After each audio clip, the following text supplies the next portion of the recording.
Alors, aujourd'hui, avec Nassima, on va parler de plein de choses très intéressantes. Je me réjouis. Donc, Nassima, pour la présenter un petit peu plus, c'est une business coach. C'est aussi une stratège en finance. C'est une spécialiste human design, ce qui est très intéressant aussi.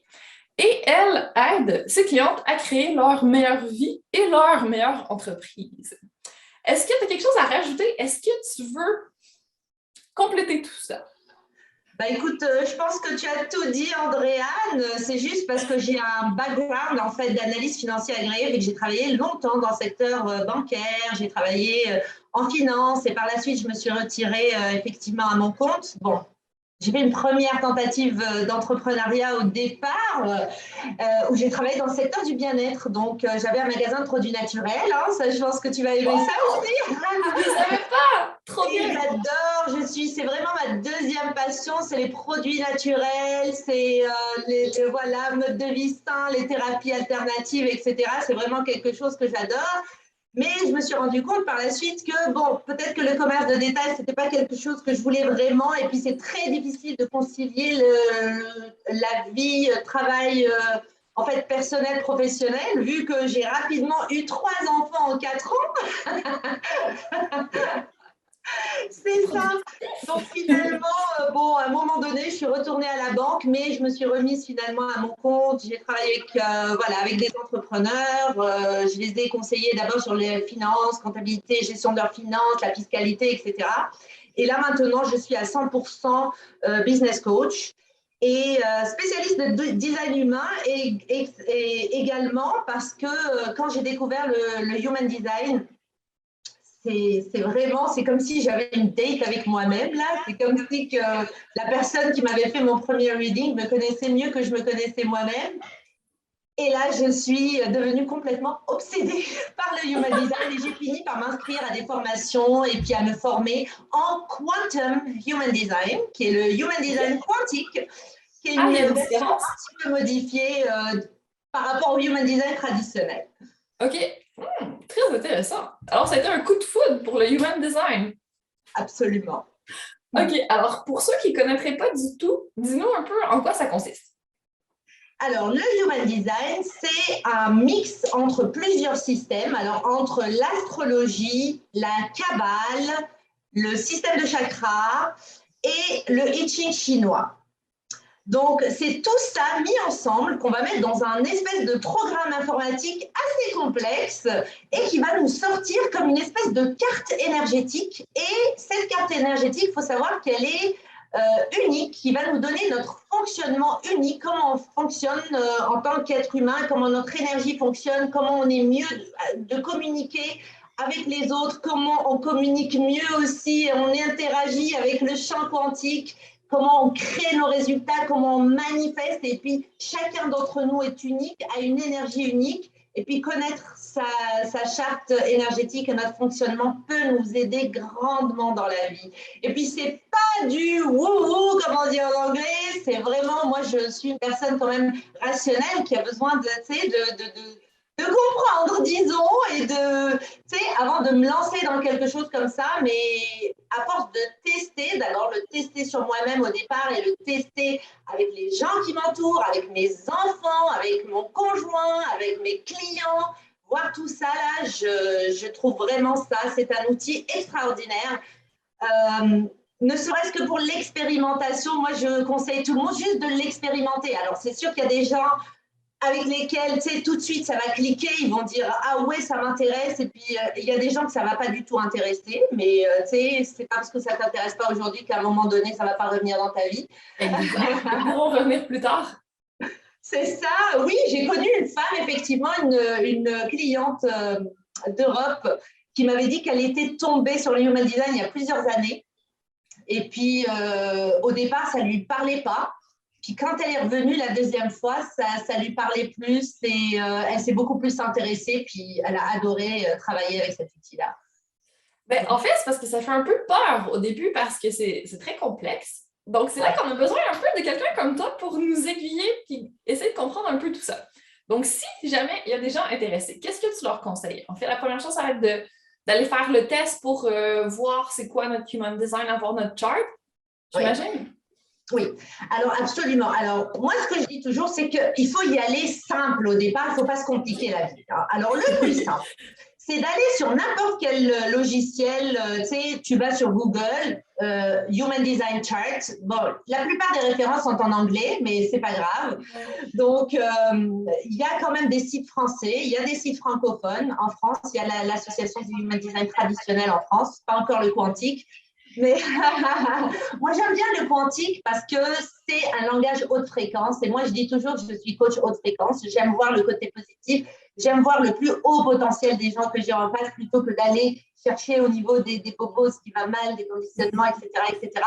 C'est bien d'en parler une fois, mais c'est bien de passer à autre chose assez rapidement pour aller vers le mieux, pour aller vers le positif. Donc ça, c'est vraiment ma vue à moi, là. Et donc, on peut aller effectivement sur, moi, je conseille le site, par exemple, de Genetic Matrix ou de ma mentor en Human Design, Karen Perry Parker, qui a un site qui s'appelle Quantum Alignment System. J'allais dire, you can have your chart. Vous pouvez aller sortir votre carte de Human Design. Donc, il suffit de mettre ces informations de naissance, donc date, lieu, heure, etc. de naissance.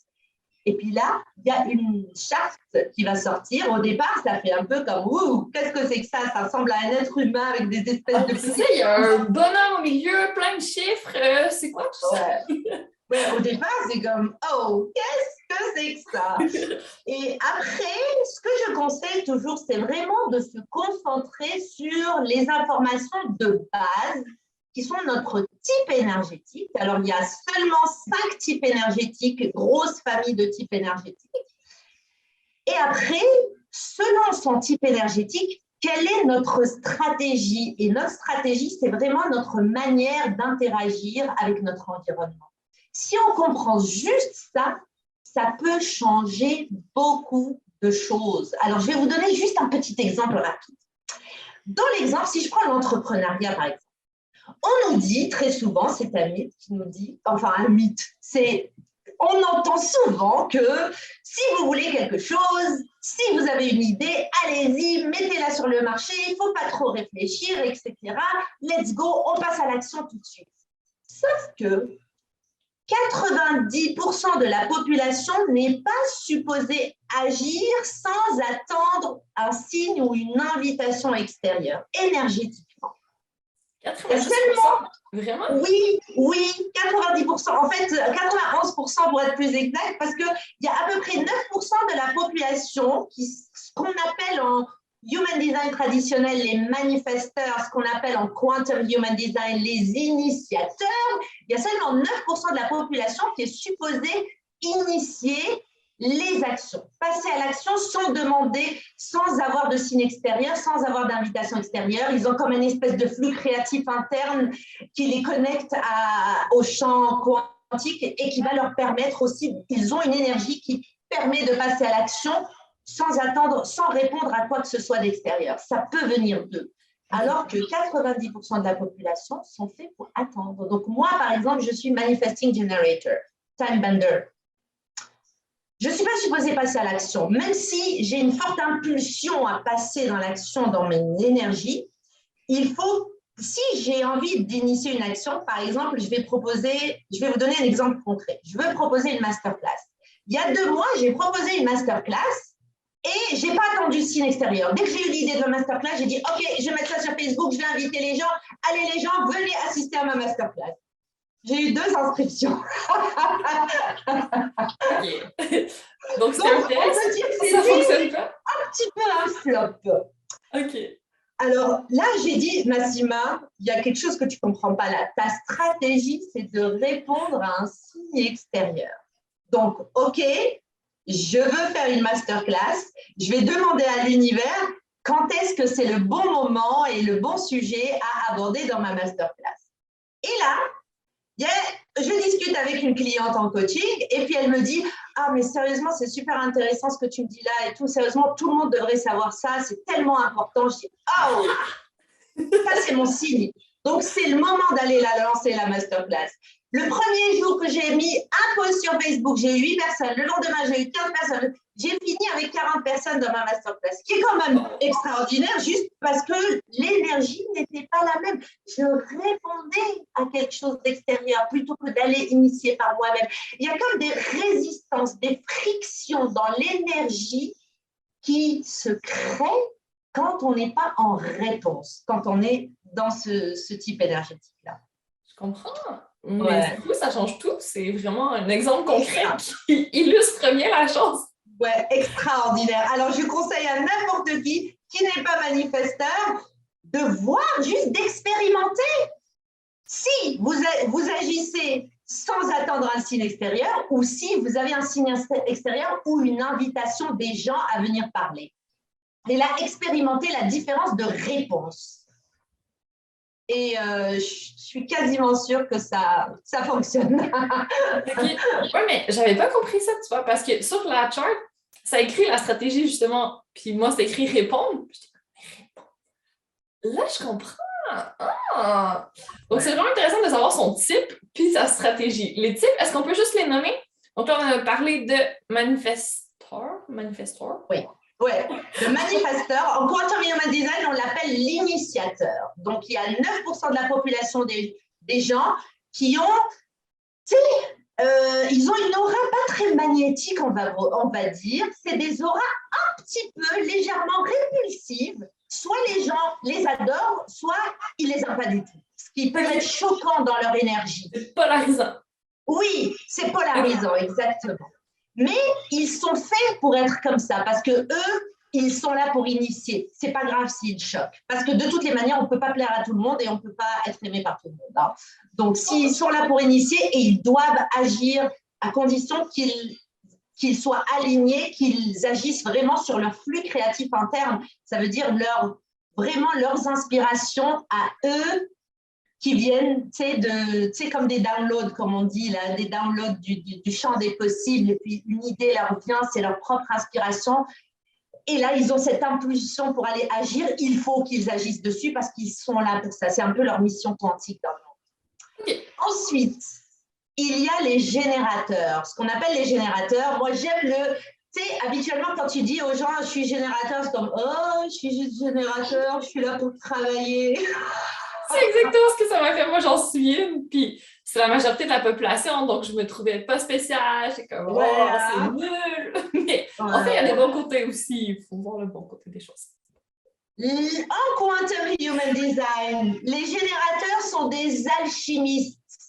Ils sont là pour transformer l'inspiration en matière. Regarde comme c'est beau. Ça sonne comme ça, j'aime bien. Hein? Tu vois comme une magicienne, là. C'est comme, il y a des idées, moi, je suis faite pour les transformer en matière, de créer dans le monde matériel, tu vois. Ça me va bien.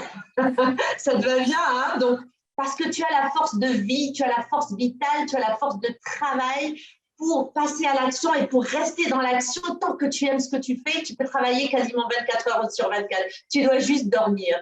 Et d'ailleurs, pour dormir, l'idéal, c'est d'être complètement épuisé. Parce qu'un générateur, il a beaucoup d'énergie à brûler dans sa journée. Donc, pour nous, c'est très bon l'exercice, c'est très bon d'être dans l'action, c'est très bon de travailler beaucoup. Tu sais, c'est juste comme ça qu'on va avoir un bon sommeil profond. Si tu n'arrives pas à dormir le soir et que tu aimes ce que tu fais, tu aimes tes relations, tu aimes ta vie, c'est vraiment parce que tu n'es pas assez fatigué.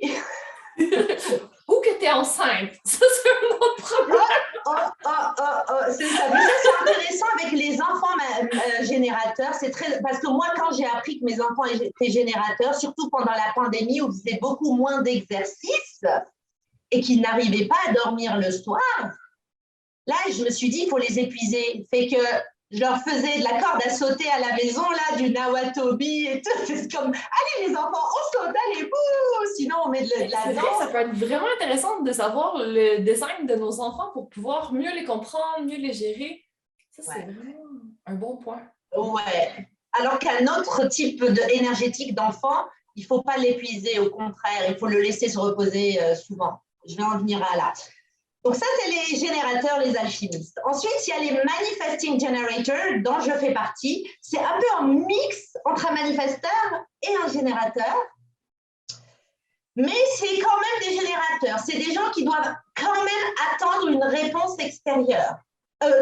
ils doivent attendre un signe extérieur pour répondre. Ils ne sont pas faits pour passer à l'action, même si ils ont une impulsion interne à passer à l'action parce qu'ils sont faits et conçus pour être rapides, pour être efficaces, pour connaître le chemin le plus court, pour aller vite, tu vois.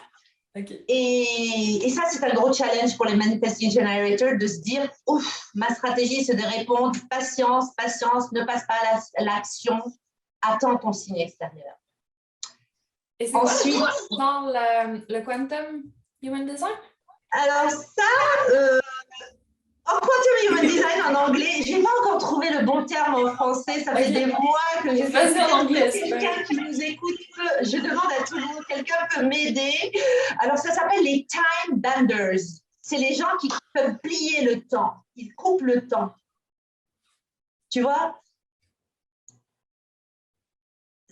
Couper le temps. Des gens qui sont efficaces, tu sais, qui condensent le temps. Ils peuvent faire plus. D'ailleurs, c'est l'archétype même du multipotentiel. Alors qu'un générateur est là pour se concentrer, faire une seule chose à la fois, s'il se disperse, un générateur laisse tomber. Un alchimiste, là, il ne faut pas qu'il se disperse. Il apprend par palier. Il faut qu'il passe une chose, qu'il passe à l'autre. Alors qu'un manifesting generator, un time bender, est là pour être un multipotentiel, pour faire beaucoup de projets en même temps, parce que sinon, il s'ennuie. Il a un gros problème avec l'ennui. Je le sais, je le vis, je l'ai vécu toute ma vie. Regarde le magasin de produits naturels, la fiscalité, le coaching, le human design. Je peux t'en sortir plein là aussi. Hein. J'ai essayé toutes sortes de choses dans ma vie, mais j'aime ça. Je ne peux pas vivre sans ça. J'ai toujours 50 projets en même temps. Ok, ça correspond à ton type. On n'est pas là pour compléter tous les projets. Il y a des projets qu'on va compléter, il y en a plein qu'on va laisser tomber sur la route. Mais on doit être occupé tout le temps. Okay. Ça m'a enlevé beaucoup de poids des épaules, du coup, de le savoir que je ne suis pas supposée tout finir. Okay. Bon, c'est vrai que c'est pas évident en français. On va continuer à réfléchir. Ensuite, il y a les projecteurs. Quatrième type, c'est les projecteurs. Les projecteurs, en Human Design traditionnel, on l'appelle l'orchestrateur. L'orchestrateur. Il est là pour organiser les autres, il est là pour les guider, il est là pour les inspirer. Donc, c'est un peu comme un leader, mais pas dans le style leader avec la force. C'est un leader, c'est en étant, il va inspirer les autres à être, tu vois. Il va être leader habituellement de plus petites communautés, pas un leader de grosses communautés, hein, des leaders de petites communautés. Ça, on s'en va de plus en plus vers un monde où les leaders sont des projecteurs, c'est des leaders de petites communautés qui sont là pour nous leader en nous inspirant et non pas en nous disant quoi faire ou tu vois. Ok. C'est ça. Donc ça, c'est les projecteurs. Leur stratégie, les projecteurs, c'est des gens qui ont le pouvoir un petit peu de voir le potentiel des gens, de voir les potentiels des situations, mais malheureusement, ils ne brilleront jamais et ils ne seront pas écoutés s'ils ne sont pas invités par d'autres personnes. Donc, idéalement, un projecteur, c'est-à-dire s'il parle par lui-même, il essaye d'initier, il n'aura pas la réponse voulue. Alors que s'il est invité, par exemple, il est invité sur un podcast comme toi, c'est l'idéal pour des projecteurs. C'est là où ils vont briller, c'est là où ils vont se faire écouter. Okay. Alors que, ouais, c'est ça. OK. Et finalement, il y a les réflecteurs. Alors, les réflecteurs, c'est seulement 1% de la population. En Quantum Human Design, on les appelle les calibrateurs. Alors, c'est les gens qui sont là pour être le baromètre du monde.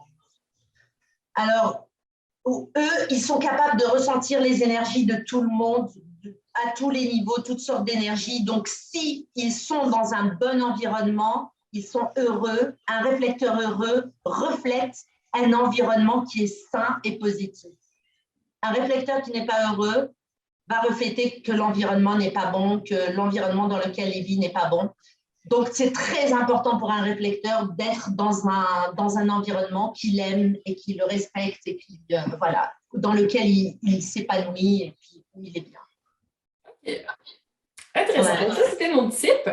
Donc, ça, c'est un peu la base de notre énergie, si on veut. C'est ça, notre type énergétique. Interagir avec le monde. Comment on le définit exactement? c'est un peu en relation avec notre aura. Tu vois, comme un générateur, un manifesting generator ont des auras magnétiques. Donc, ils vont recevoir des signes extérieurs, ils vont recevoir leur réponse de l'environnement. Ils sont là juste pour poser des questions, poser des intentions, et la réponse va leur venir. Alors qu'un manifesteur avec une aura plus répulsive, il ne va certainement pas recevoir des signes extérieurs, mais lui, il est supposé agir. C'est lui qui va envoyer au monde plutôt que le monde va lui donner à lui. C'est pour ça que son aura est plus répulsive. Donc, c'est vraiment une question d'énergie. Et si tu parles avec des personnes qui sont capables de voir les énergies, etc., elles sont capables de voir ces champs énergétiques. C'est ça qui est extraordinaire. OK, c'est étonnant. Donc, c'est vraiment en relation avec ton énergie, ton champ énergétique global, là. Et comment tu interagis avec l'environnement. Ouais, c'est vraiment super intéressant. Et là, la question intéressante aussi, c'est après, une fois qu'on sait ça, comment on l'utilise? Donc, toi, disons, par rapport aux finances ou par rapport même au bien-être, comment, en sachant notre type de human design, ça peut nous aider à interagir avec les sphères de notre vie puis essayer d'aller en tirer parti, peut-être? Alors, il y a une quantité d'informations extraordinaires dans le human design et on peut aller vraiment au fond du fond des spécificités. Il y a des endroits, par exemple, si tu parles de bien-être, il y a des endroits qui te disent quelle est la meilleure nourriture pour toi, est-ce que c'est bon pour toi de jeûner ou pas, comme moi, par exemple, moi qui adore, je trouve que j'ai quand même des bons résultats avec le jeûne intermittent, mais c'est pas bon pour moi de jeûner trop longtemps. Et je sais que j'ai déjà fait par exemple des cleans de jus, tu sais, les cleans de jus de 3 jours là. Moi, quand je fais ça là, je tombe là. Le deuxième jour, je suis KO, je suis au lit, je vais pas bien. Mais moi, je pensais que c'était juste ma désintox, mon processus de cette désintox normale là. Mais je pense que c'est vraiment pas bon pour moi et c'est confirmé d'ailleurs même par mon médecin. Enfin, quand j'y vais, là, je suis allée peut-être 3 fois chez le médecin. Là, mais quand j'ai fait des analyses, on m'a confirmé que je faisais de l'hypoglycémie. Donc, que le jeûne n'est pas bon pour moi. First thing in the morning, je dois manger quelque chose pour augmenter mon taux de glycémie, tu vois. Oui. Donc, mon human design me dit aussi et me confirme que le jeûne n'est pas bon pour moi. Donc, ça, c'est juste des petites choses. Après, il te dit par rapport à l'exercice. Un générateur, là, qui ne fait pas l'exercice, c'est vraiment malsain pour lui. Là. On est là pour brûler notre énergie. On doit faire de l'exercice, quel qu'il soit. On doit être très actif, même physiquement, parce qu'on ne peut pas dormir si on n'est pas épuisé. Et puis, ça ne va pas être santé pour nous. Et après, tu as beaucoup de petits indicateurs dans la charte là, qui te disent comment prendre soin de toi. Ils te disent si tu as besoin de te reposer. Par exemple, à part les générateurs, les manifesting generators sont supposés se brûler en termes énergétiques, en termes d'exercice. Alors qu'un projecteur et un manifesteur, ils doivent se reposer souvent. C'est des gens, même dans une même journée, ils doivent prendre des breaks pour régénérer leur énergie parce qu'ils n'ont pas un accès constant à leur centre sacral qui est leur source d'énergie vitale et leur source d'énergie de travail. Donc, ils doivent se reposer souvent. Donc, même au niveau de l'exercice, peut-être des exercices un peu plus calmes, moins épuisants physiquement parce que leur physique n'est pas là pour vraiment… quoi d'autre en termes en termes de stratégie business, c'est la même chose là. C'est comme juste savoir que tu dois répondre par rapport à initier, juste savoir. Et puis il y a on parle par exemple si on prend par exemple le Will Center. Je parlais de ce centre-là parce que c'est un centre qui peut créer beaucoup de challenges chez les entrepreneurs. Le Will Center, c'est le centre de la volonté. Et quand on a un centre de la volonté qui est défini, on a le willpower pour terminer nos projets. On a le willpower pour créer des ressources dans le monde matériel. On a le willpower pour… on a une volonté de faire, là. C'est ça qu'on dit. Il y a 30% de la population à peu près qui a un willpower défini. Or, 70% n'ont pas un willpower qui est défini. Ils ont besoin de motivation externe. Tu vois? Ils ont besoin, d'être poussés ou de pousser un petit peu pour terminer leur projet, sinon ils n'auront pas cette volonté naturelle qui vient de chez eux, qui vient de leur intérieur, tu vois. Par contre, les gens qui ont un willpower défini, qui ont leur centre, ils risquent de s'épuiser. Ils ne savent pas quand arrêter. Donc, ils vont pousser jusqu'à pousser contre le timing divin et contre la volonté divine, parce qu'à un moment donné, là, il faut se dire que je fais ce que je peux, mais je co-crée aussi avec l'univers. Et à un moment donné, tu fais confiance que l'univers va te donner ce que tu donnes, mais tu fais confiance que tu vas recevoir aussi, parce que ça ne part pas que de nous, c'est pas vrai. On est en constante co-création avec l'univers. Et on nous dit, tu peux avoir tout ce que tu veux. Oui, tu peux avoir tout ce que tu veux, mais fais confiance également que l'univers va te donner ce qui est bon pour toi. Ce qui est bon pour toi, que ce soit ce que tu veux ou pas. Fais confiance. Et ça, c'est pas toujours évident parce qu'on n'est pas conditionné à réfléchir comme ça. Donc, quand il y a un willpower défini, il faut que tu saches quand assez c'est assez et quand tu dois juste te poser et puis faire confiance. Et ça, c'est un challenge pour les personnes qui ont un willpower défini. Et ça aussi, c'est une pression que j'ai dû relâcher parce que je sais que j'ai un willpower. Et j'ai des clientes qui ont le willpower défini. Et puis, c'est un très grand challenge de s'arrêter et de faire confiance. On est dans le pouce.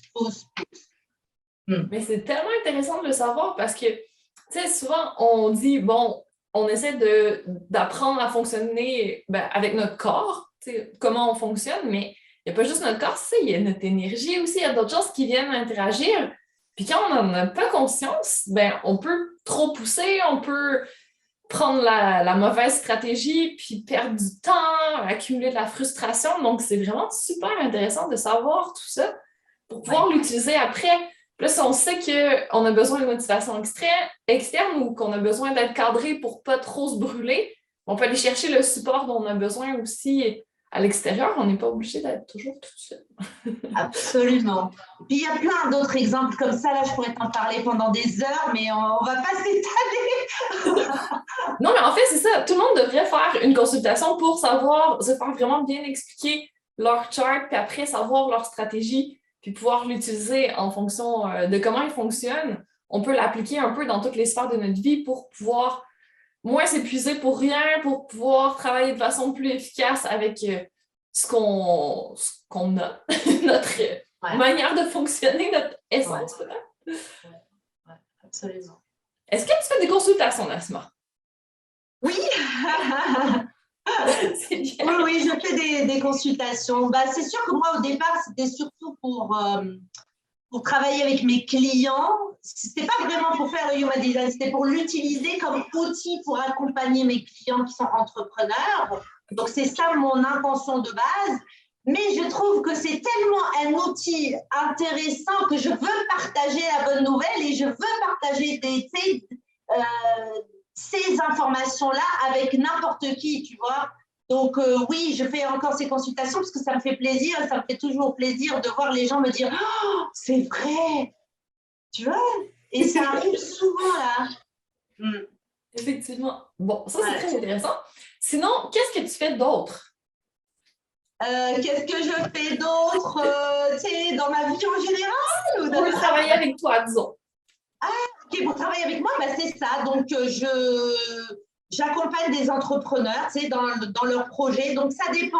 Là, maintenant, je fais beaucoup de one-on-one parce que et ça aussi, mon Human Design me dit que je suis bonne aussi en one-on-one. Tu apprends beaucoup de choses. Hein. Au départ, je partais juste sur des programmes de groupe et tout, mais je me suis dit, le one-on-one, c'est quand même intéressant et puis j'aime ça parce que, on sent que les discussions vont plus en profondeur. Donc, je fais du one-on-one, je fais de l'accompagnement. Donc, dépendamment de mes clients, j'ai toutes sortes de clientèle. C'est des personnes qui sont sur le marché du travail qui vont partir. J'ai en projet d'entrepreneuriat. J'ai des personnes qui sont déjà établies depuis plusieurs années. J'ai des personnes, dans plusieurs secteurs. J'ai des personnes qui sont dans l'alimentation bio. J'ai des personnes qui sont dans le coaching. J'ai des personnes qui sont dans le coaching sportif. J'ai des personnes dans la nutrition. J'ai toutes sortes de secteurs. Et puis aussi, on travaille un petit peu sur leur stratégie, sur les projets, sur leur planification, sur le human design, chacun va avoir, c'est ça qui est bien dans l'accompagnement de groupe individuel, c'est que chaque personne va avoir ses propres. Et moi, vu que j'ai une expérience quand même très diversifiée, Donc, j'ai une expérience beaucoup en finance. Moi, les chiffres, là, ça me vient comme ça. La planification, ça me vient comme ça. Tout ça, c'est naturel. La fiscalité, c'est naturel. Comment gérer tes finances, c'est naturel. Même ce qui est investissement, même ce qui est emprunt, même ce qui est… Tu sais, tout ça, là, c'est des choses que je connais. Et puis, les finances, ça fait quand même partie, tu sais, des choses de base. Là. Tu as une entreprise, si ça ne fonctionne pas au niveau des chiffres, tu sais… Un souci. Il faut se poser des questions parce qu'on est là pour faire de l'argent aussi, même si ce n'est pas notre mission première. L'argent, on peut le faire n'importe où. L'idéal, c'est de joindre ce qu'on a envie de faire, ce qui nous fait triper avec faire de l'argent. Et ça, c'est vraiment what everyone should aim for. Tu vois, on devrait tous s'éclater avec ce qu'on aime faire, avec nos talents, avec… Et le Human Design nous permet d'ailleurs de savoir c'est quoi nos talents, parce qu'on peut aller aussi loin que de voir c'est quoi ta croix d'incarnation, qu'est-ce que tu es venu apporter au monde. Bah, bien sûr, c'est en termes énergétiques, ça ne va pas te dire quel métier tu vas faire, mais sur quoi tu vas focuser en termes d'énergie avec tes clients ou avec ce que tu veux apporter dans le monde, même avec tes produits. Tu sais. Donc, c'est quand même quelque chose de très intéressant. Et voilà, et je travaille aussi, je donne souvent des ateliers de groupe. J'aime aussi l'interaction de groupe, c'est sûr, parce qu'il y a l'interaction aussi entre les différents membres, etc. Et je compte lancer plusieurs formations, mais ça va être des mini-formations sur 4 semaines, etc. de groupe pour aller voir comment relier l'entrepreneuriat et le human design, mais sur des sujets très particuliers, par exemple sur le sujet de la manifestation, sur le sujet de l'argent, où il y a des indicateurs d'argent dans la charte, et comment travailler avec ces énergies-là, qu'elles soient définies ou pas, qu'elles nous appartiennent ou pas, comment travailler avec ces énergies, parce que comprendre juste le flux de création des ressources, comment ça fonctionne déjà dans le corps en termes énergétiques, ça peut nous donner une bonne indication de comment ça fonctionne dans le monde matériel. C'est vraiment impressionnant là. Donc ça, c'est des formations aussi que sur l'argent, sur la manifestation, c'est des formations qui sont en cours de préparation. Et puis sinon, voilà, sinon il y a les accompagnements individuels. Donc, tu fais beaucoup de choses. Aussi, j'ai un cours gratuit en fait sur le Human Design pour comprendre si quelqu'un veut aller tout seul sortir sa charte de Human Design, comprendre la base de son type, sa stratégie, son profil, etc. J'ai un cours qui est gratuit que j'ai mis à disposition de tout le monde sur mon site web. Je l'ai appelé le cours Human Design 101. C'est vraiment un cours de base et je conseille à tout le monde de le prendre sérieusement. Je l'ai décrit en termes très simples, des mini-vidéos très courtes, entre 2 et 4 minutes, là, pour chaque type énergétique, en 2 et 7 minutes, je dirais, pour comprendre chaque type énergétique, c'est quoi l'autorité, c'est quoi notre meilleure manière de prendre des décisions, qui est un sujet super important. Et c'est ça. Bien, super. On va mettre tous les liens dans les notes de l'épisode, comme ça les gens vont pouvoir aller consulter. Et là, comme toi, tu fais plein de choses différentes. Dis-nous un peu comment tu fais pour prendre soin de toi là-dedans et pas te perdre dans tout ça. Comment tu mets du bien-être? Bon, alors moi, je vais te dire que le bien-être, ça a toujours été une priorité dans ma vie. Avant les enfants, avec les enfants. Tu sais, quand on dit tiens, on parle souvent de l'exemple du masque à oxygène dans l'avion, là, que quand il y a des problèmes, la première personne, quand ça ne va pas dans des situations de stress, la première personne que tu dois aider, c'est toi-même, mettre ton masque à oxygène pour pouvoir aider les autres par la suite. Ça, je l'ai toujours appliqué dans ma vie. Et je sais que c'est très important. C'est quelque chose que j'explique à mon mari, c'est des choses que j'explique à mes enfants depuis tout jeune.